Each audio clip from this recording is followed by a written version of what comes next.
Welcome to the Meditation Podcast. You can find other episodes on meditationpodcast.org.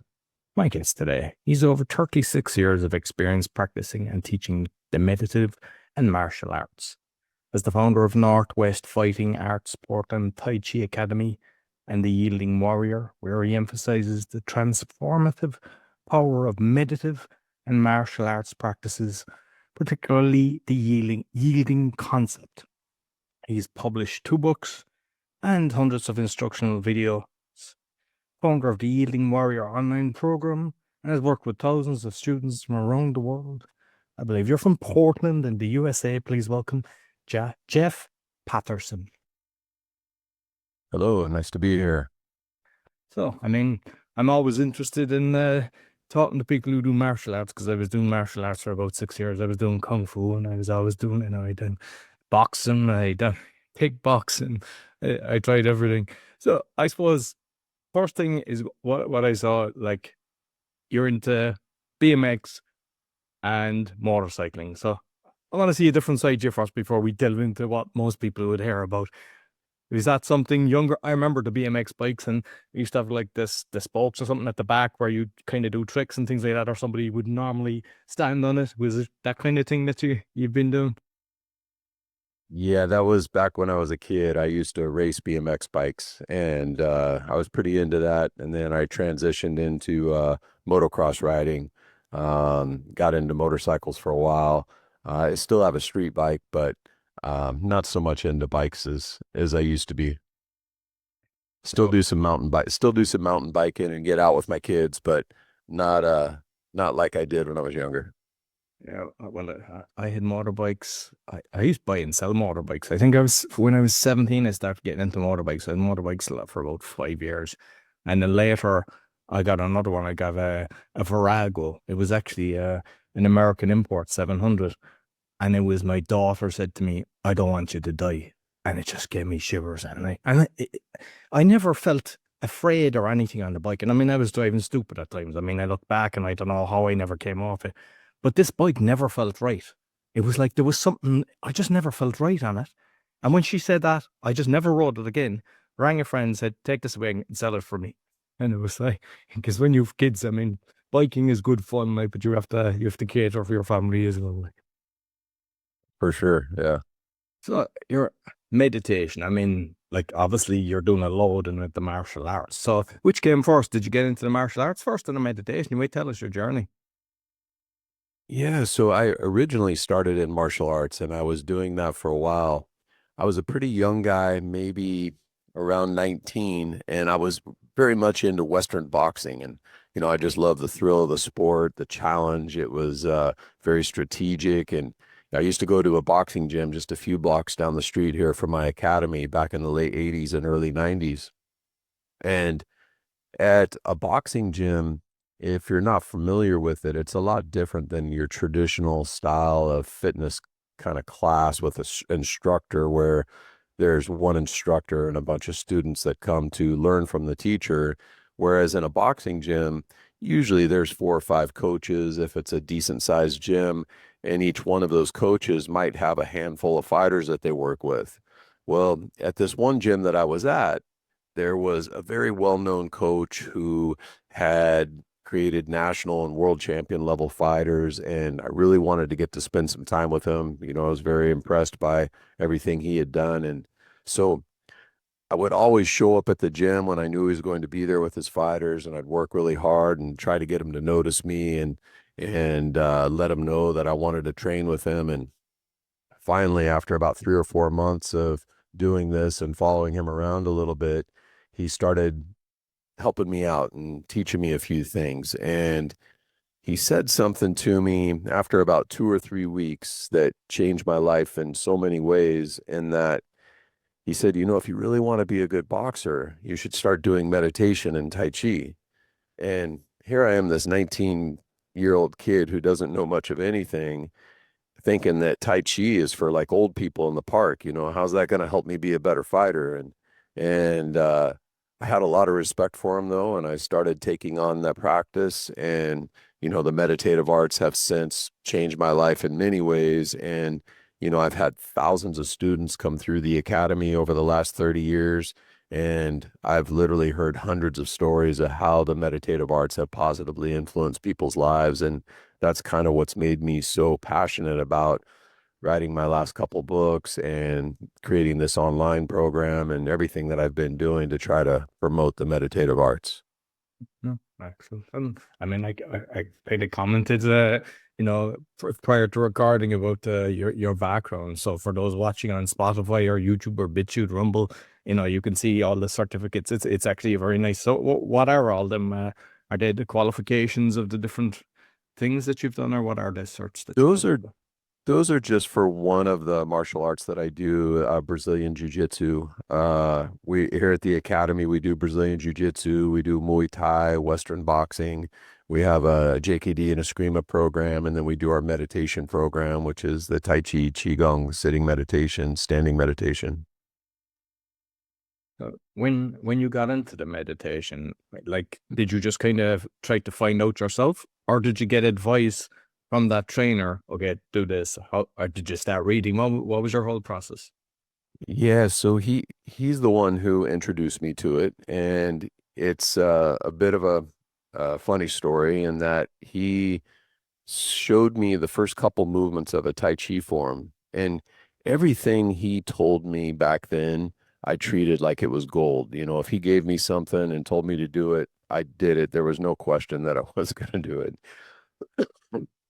So he was having me practice an hour a day. He said, if you do your meditative practice, you do an hour a day, it's really going to help your boxing.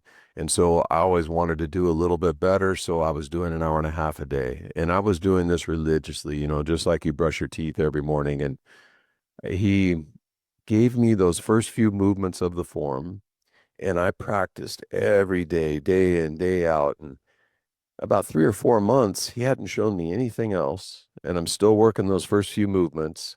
And I started getting a little frustrated, thinking, "Man, is this guy ever going to show me anything? What am I doing here? What am I doing this for?" And I kept doing it though, because I'd go to the boxing gym, and the last thing I wanted to have happen was him ask me if I did my meditation practice and have to tell him no. So I would still do it every day. And one day, after about 6 or 7 months, I went down in my basement to do my meditation practice, and I looked up at the clock, and an hour and a half had gone by, and it felt like 10 or 15 minutes. And I kind of stepped back. I didn't know what happened. I went to this place where I was fully in the present, and everything seemed to just kind of click. And from that point on, I was hooked. And then I kind of went from being my main focus being the boxing to my main focus starting to shift into the meditative arts. And from that point on, it's been a lifelong passion of mine, and something that I've spent, the last 36 years studying and traveling around the world and training with as many people as I can to further my progress. And were you kind of just silent meditation, or were you going through a thought process for yourself, or what was your whole kind of the system you were using when you started doing the hour and a half? Well, that was originally I was doing a Tai Chi form, and I was also doing a sitting practice. So I was doing a combination of both. And like Tai Chi, I remember doing Tai Chi. It was just once. There was one practitioner came for about 10 classes, and I could feel the energy from it. So, like, maybe explain for those that don't know what Tai Chi is, and what exactly it is and the benefits of it. So, you know what? When I talk about the meditative arts, I include movement practices, sitting practices, standing practices, breath work. Um, in the movement practices in the meditative arts, we have Tai Chi, we have Qi Gong, there's yoga practices, there's different things that involve a coordination of physical movements with breath and energy circulation in the body. And, Tai Chi was originally created as a martial art. Well, through the years, it stopped being used so much as a martial art, and people started noticing all of the health benefits of the practice. And now, if you were to go around the states to evaluate all of the Tai Chi schools in the country, I bet maybe 3 to 5% of them have any idea of what the martial arts side of it is even about.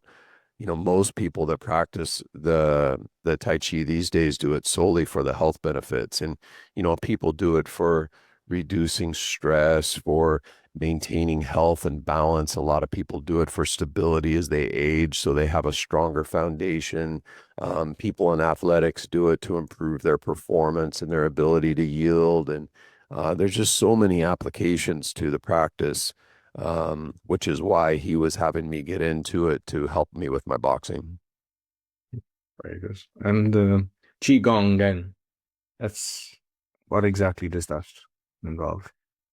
Well, Qigong is similar as well in that it does have some movement practices, but Qigong is very deep. There's many different directions of the practice. So we have what we call our more of our athletic or combat style practices, which involve some movement and breath work and energy work. And then we have the therapeutic side of the training, the medical side of the training, the philosophical side of the training, and then also the meditative or spiritual side of the training. All of Chinese medicine is based off of Qigong theory. And so it's really a deep practice. A lot of times we refer to Qigong as the science of the breath. There's hundreds of different breathing strategies and different applications and learning how to use these to cultivate different energies. And so, as I mentioned, I've been studying for a long time, and this is my profession. I do it every day, and I'm still just a student. I'm learning all the time. It's a very deep practice and a lot of different areas to explore, which is what keeps it very interesting and fun. No, definitely. And there was one, um, Eskrima or something like that. I've never heard of that before. You might explain what that's about. Yeah, so Eskrima is a Filipino martial art, and sometimes you'll hear people call it Arnis or Kali. It's funny, some people that don't really understand the terminology behind it through the years. I've heard people say, Eskrima is better than Kali or Kali is better than our niece. But, in the Philippines, they have many different dialects and they all mean the same thing. They're just spoken from a different dialect. So, when you hear somebody say Eskrima or niece or Kali, it's all referring to the same martial art. And I mean, like I was always a fan of Bruce Lee, and I read the book, and there was a series recently, and it was actually very good. It was going through like he did the dance and cha-cha, but all the different martial arts, boxing as well. And I'm just curious with yourself, because obviously, I mean, you've done a load. Like, have you developed your own style, or do you actually stick to the different ones? Have you created something unique in yourself? No, I try to study the root of the art and where they came from and try to stay true to that. Now, that said, I have come up with a methodology for teaching the meditative arts, but I haven't created a meditative art in and of myself through my practices. Okay. No, yielding. I mean, you talk about yielding warrior. So what exactly do you mean by that?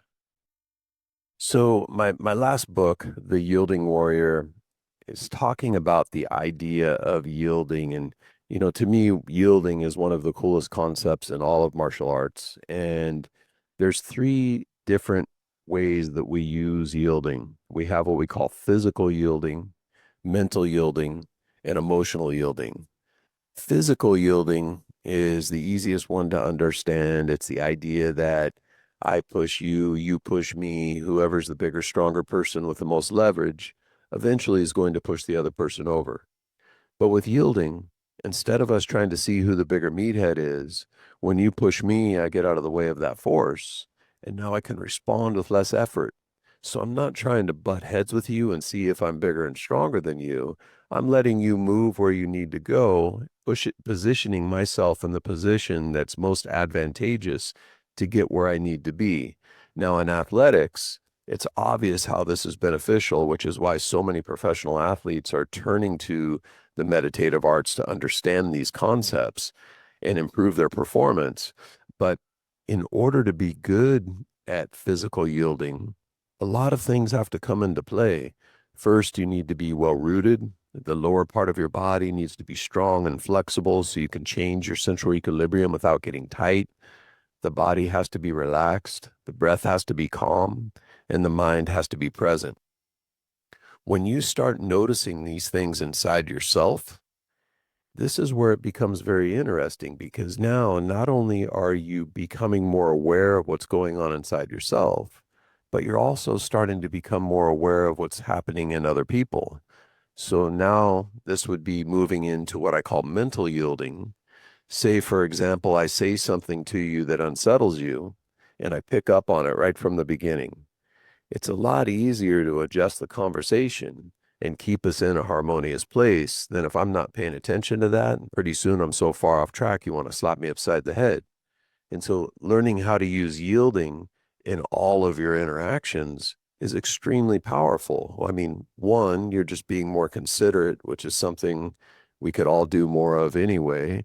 And two, it allows you to be strategic in everything you do, whether it's a personal relationship, a business negotiation, a sales negotiation, whatever it is. If you can strategically guide the conversation to a positive outcome that both people are happy with the least amount of resistance, that's a pretty powerful tool to have in your toolbox. And this is an idea of what I call mental yielding. Then we have what we call emotional yielding. And emotional yielding is very much like mental yielding, but it's with your own interpersonal conflicts. So by having that heightened awareness from adopting these practices into your life, you're able to analyze things when they happen and make a more educated choice rather than waiting an hour, a day, a week down the road and realizing maybe that wasn't the best decision. But with yielding, we start to see things right at that first sign of imbalance and allows us to make a more educated choice. Now, I've been explaining the idea of yielding for over 30 years running this academy. And one of the most common things I'll hear people say is that, that makes a lot of sense, that yielding stuff. I use that all the time. And while I would agree, I think everybody uses yielding to some degree all the time. It's kind of like if you or I were to walk into a crime scene with a detective who's been on the job for 30 years, I guarantee you he would see things about the series of events and the timeline that I know at least I would have no clue of. And the meditative arts helps us see things inside of ourselves and inside of other people that most people will go through life and never have a clue of without adopting these practices. And I mean, because obviously I think people listening to that will know people that are a lot better, and some people, they don't have that skill set. Let's call it a skill set. Is there ways of training yourself, or is the book cover things like that on how to actually be better at yielding? Like, paying it. I mean, I'm good at that myself. Like, I can pay attention if I say something. I think it's being totally present and watching little movements and just seeing a reaction. Where some people, what I've noticed is they don't even look at people; they're more looking off and stuff like that. So, is there? I presume one is pay attention and slow things down, be present, not be thinking of the next question or whatever. But like, is there ways of making yourself better? For sure. And that's where we get into like all of these meditation practices, right? So when you're integrating meditation into your life, I break it down into three basic categories that we want to adopt when we're building and evolving life practice around meditation. We have what we call our ritual practices, active practices, and philosophical practices. Now, a ritual practice is, the most important. It's the core of your practice, and it's where you set a little bit of time aside every day and you turn off audios, you're not listening to videos, and you're focusing on maybe you're doing a sitting meditation or a standing meditation or a movement practice. And this is something that I would like to make a little detour on real quick. And when we're doing a ritual practice, one of the hurdles and the roadblocks that I see a lot of people facing these days when they start thinking and talking about meditation is that I'll hear people say, "Oh, yeah, I listen to this app or I watch this video." And while those things are great to learn a practice, when you're actually doing your ritual practice, you don't want to be listening to an audio or watching a video. They're called the internal arts for a reason. You want to be able to turn your focus inward and really stay connected to who you are to reach deeper levels within the practice. And that's where you're truly going to get a lot of the benefits from studying the meditative arts. And when when we do this in today's society, it's so easy. We're distracted with our cell phones, with this advertisement, with everything going on in the city. If you live in the city, and it's not too uncommon that we're making our way through the day wearing a mask because we're trying to maybe not show people how we truly feel about something, or we don't want to hurt somebody's feelings, or we're trying to put up this barrier to protect ourselves for this reason or whatever it is. But we get so comfortable and so used to putting these barriers up and wearing this mask that eventually, we start looking at ourselves in the mirror and we're still wearing that mask. In the meditative arts and adapting a ritual practice into your life, it's one of those times where we let go of that mask and we try to stay connected to who we truly are. And so it's a really valuable part of the practice. Then we have what I call active practices. And active practices, they're great things to have in our toolbox because they're a way that we can stay connected to this meditation lifestyle and mindset all day, every day.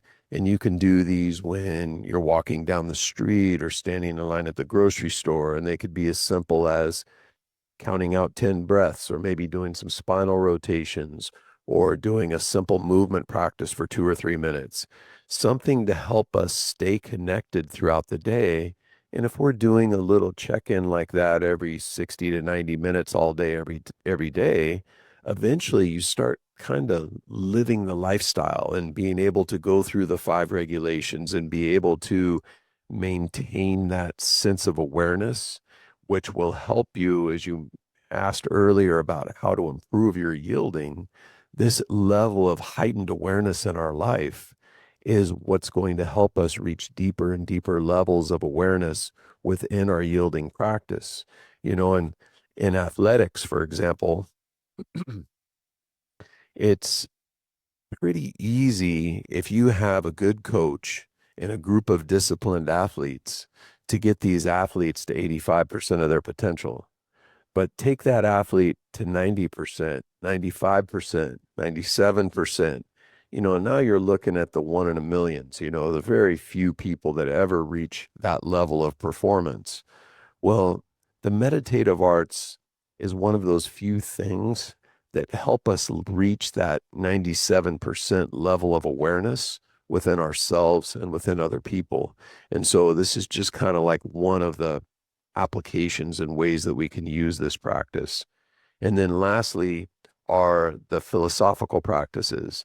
And these can both be used in active practices as well as ritual-based practices. And so by combining these three basic strategies, we can build an evolving life practice around the meditative arts that help us accomplish whatever it is we're looking to do with the practice. Excellent. And from kind of when you were 19 and starting for the first time to now, I'm just curious, like when you were boxing, because for me, like time kind of slows down. You get way more done just being present in the moment and not being all over the place. But for something like that was new to you, did you find your fighting style, or how did things like slow down that you could see them coming? And then, because you're obviously more advanced, you've delved very deep into this. How do you feel now? Like when you're interacting with somebody or just sparring. I mean, I presume you're not boxing no more, like, but just training. Yes, it definitely helped you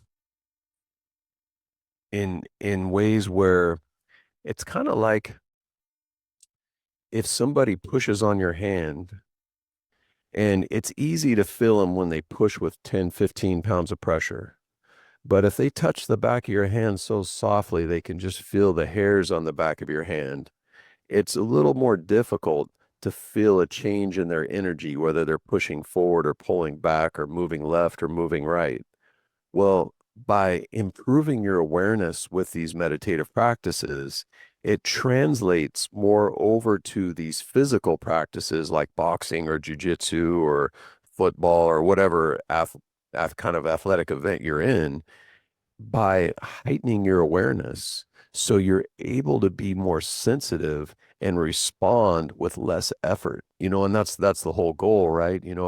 If I'm if I'm training out on the mat and I come up against some guy who's 250 pounds and can pick up a Volkswagen Bug, I don't want to try to arm wrestle that guy to the ground, right? I'm going to yield to his force and go around and try to choke him out and see if I can survive that encounter. And that's the idea of learning how to use yielding rather than fight everything head on. And it's funny, because you get a lot of people in the combat sports who have that type A personality. They're like, oh, I'm going to make it happen, and there's an element of that that's needed in the fight. You got to have that drive, right? But when you come up against somebody who's bigger and stronger than you, and you try to meet them head on, you're going to eventually lose. So knowing how to strategize and position yourself so when you go head on, you're meeting their weakness rather than meeting their strength, you're able to accomplish a lot more and defeat a lot bigger, stronger people by using these strategies. Excellent. And with you mentioned the breath work. Is it something that you're just conscious of the breath and you're doing thing, or do you go deep into breath work? The breath work is a life practice, and this is, I think, a good segue maybe to look at what I call the five regulations. And so when with any meditation practice, we have what we call the five regulations, and they're the foundation of any type of meditation, whether you're doing a sitting practice, a movement practice, whatever it is. And they are regulating the body, regulating the breath, regulating the mind, regulating the energy, and regulating the spirit. Regulating the body is usually where we begin, and it's the easiest one to do. And in a couple months' time of effort, you can see a lot of change by working on body regulation. And an example of what I mean by this is, think about a time maybe you're sitting at your computer for 3 or 4 hours and your shoulders start to round forward and you're feeling lethargic, and maybe your neck's getting tight, and see how that is very depleting. And then think about another time where the most important person in your world walks into the room and your body perks up and you feel like you're on top of the world, and you've just got all this spike of energy running through your body. Well, we can control that every day, all day, just by being able to regulate our bodies. And so when we start to incorporate that in how we sit and how we move throughout the day and in everything we do, that's plays a huge influence in our overall energetic state. The next phase of the regulation is regulating the breath, which is what you asked about, and I mentioned earlier how oftentimes Qi Gong is referred to as the science of the breath. Well, there's literally hundreds of different breathing strategies within Qi Gong. And because of that, we kind of broadly categorize them into yin methods and yang methods. Yin methods are often deeper, more holistic style of breathing meditations. And what I mean by yin breath is, if you ever listen to somebody sleep, their natural breathing pattern is a longer inhale and a shorter exhale. And this is the body's natural way of bringing our conscious mind into our subconscious mind, which is where we are when we're sleeping and dreaming. So if we want to emulate this methodology or this style of energy, we can do longer inhales, maybe soft retentions at the end of the inhale to help bring our energy inward, which is very good for stress reduction, working with anxiety and depression, right? Trying to improve our focus. There's lots of different applications from working with this side of the breath. And then we have the yang side of the breath. And if you ever watch any combat athletes or, you'll see football players before the match and they're up there chanting and they're using their yang side of the breath to help build that energy up. Or maybe you had to push your car or you pick up something heavy. Your natural instinct is to work on that exhale side of the breath, where maybe you put a little bit of tension in the breath, you make it audible. This helps generate energy and power. Now, when we understand how to use the breath as a strategy, and in Chinese philosophy, they call this balancing the kan and li, or the water and fire, we can start using the breath to control our physical, mental, and emotional outcomes. Most people go through the day with emotional ups and downs. Some people are like a roller coaster, others of us may be a little more balanced. But when you start noticing yourself get excited, you can use the breath to bring you back down. And when you start seeing yourself feel a little depleted, we can use the breath to find a little more balance and bring it back up.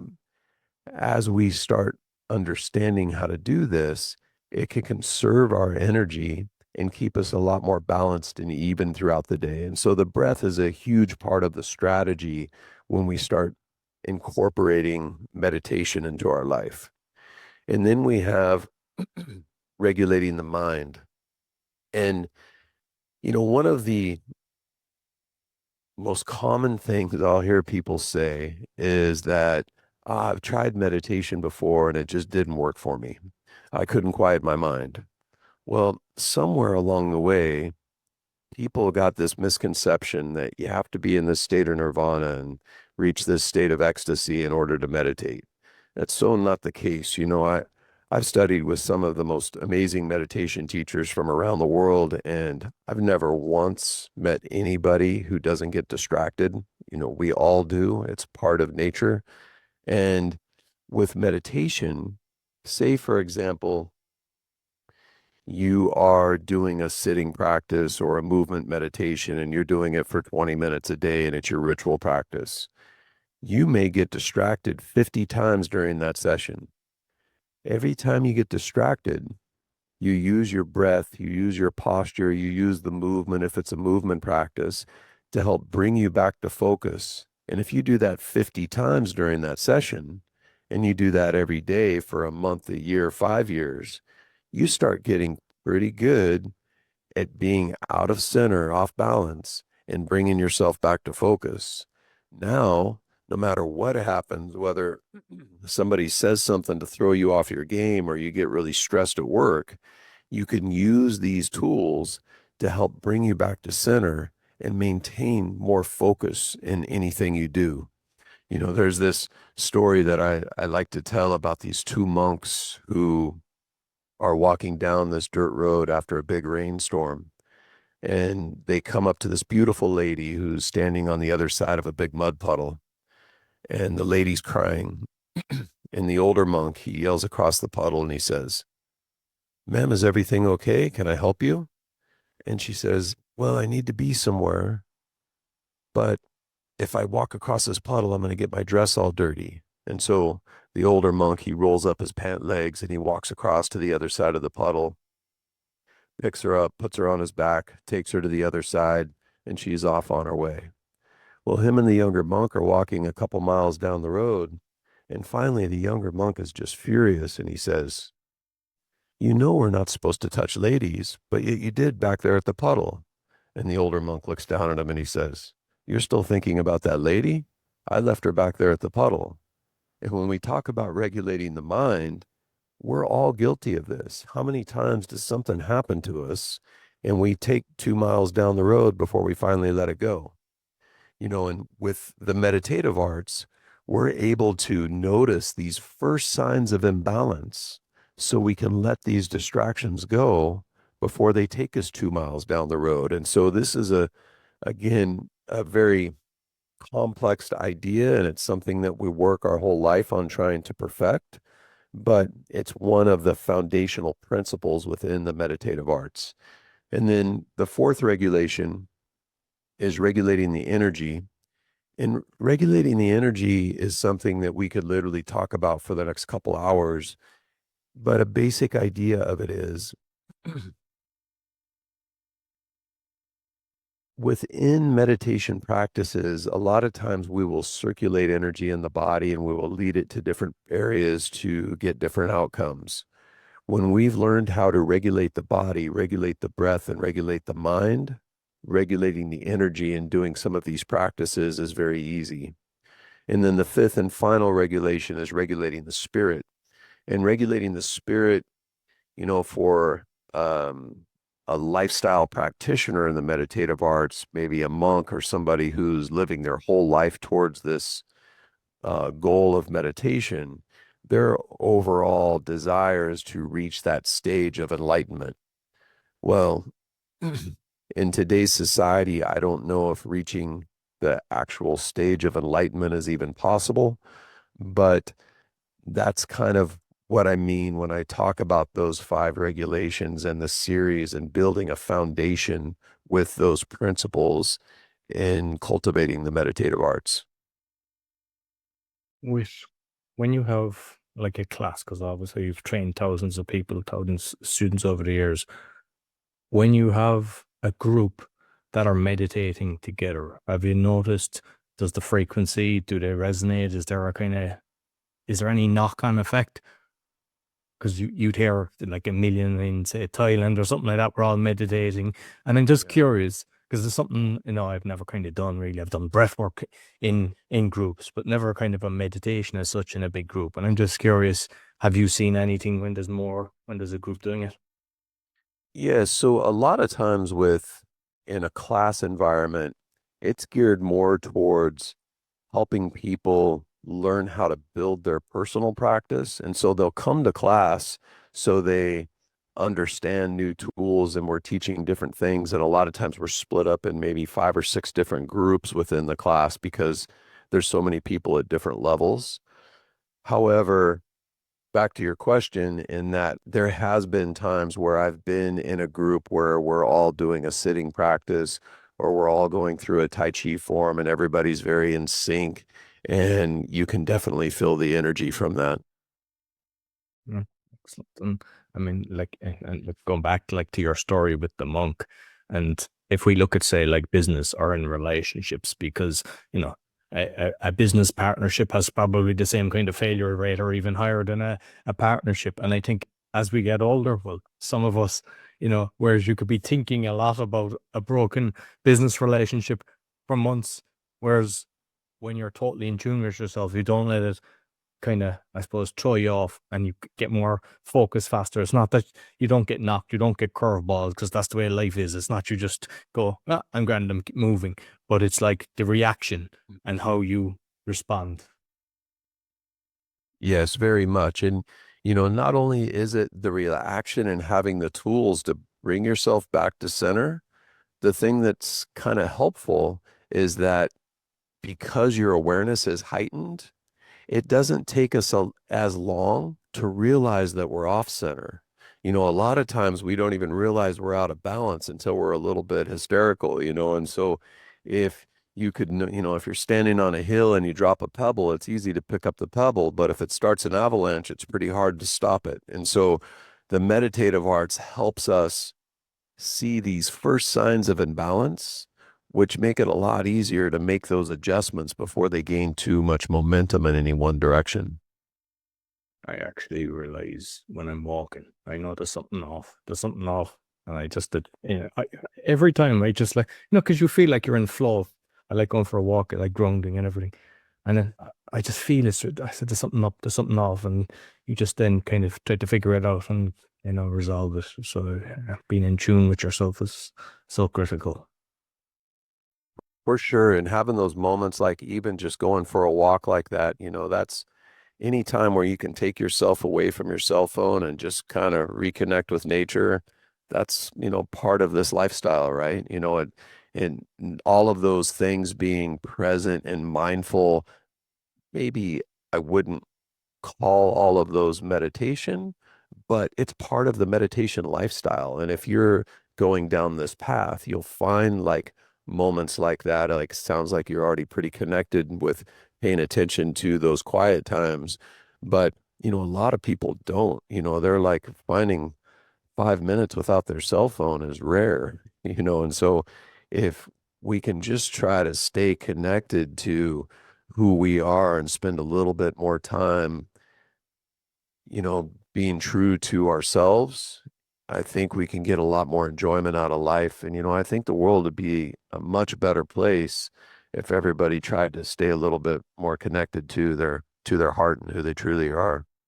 Definitely, how happiness comes from within, not from others. And when you actually realize that, and you're comfortable being on your own and doing things on your own, that's when I think you pay more attention and just even watch like ants and animals and birds and everything. You're just focused on real time.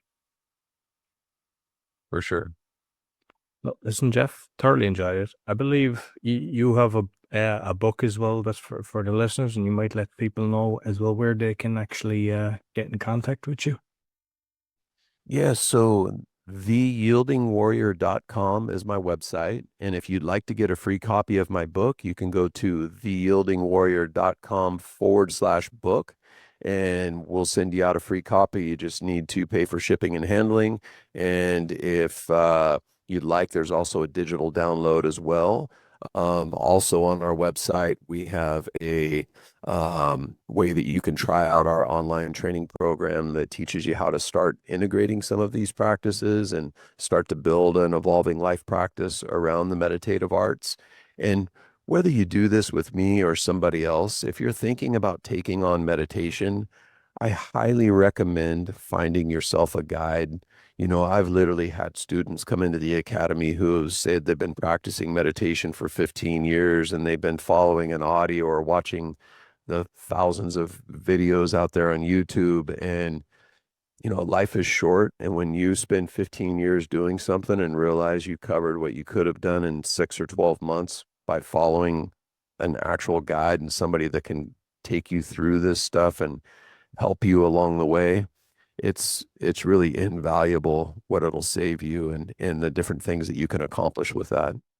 No, perfect, excellent. I'll make sure, Jeff, I'll put the links both on the audio and the video. Thank you very much. Yeah. Thank you. So that's all for the Awakening podcast. You'll find all our episodes on Meditation podcast, meditationpodcast.org. Be sure to give us a thumbs up, 5-star rating, share with your friends, and comment on what we discuss. We'd love to see your messages. Until next week, take care.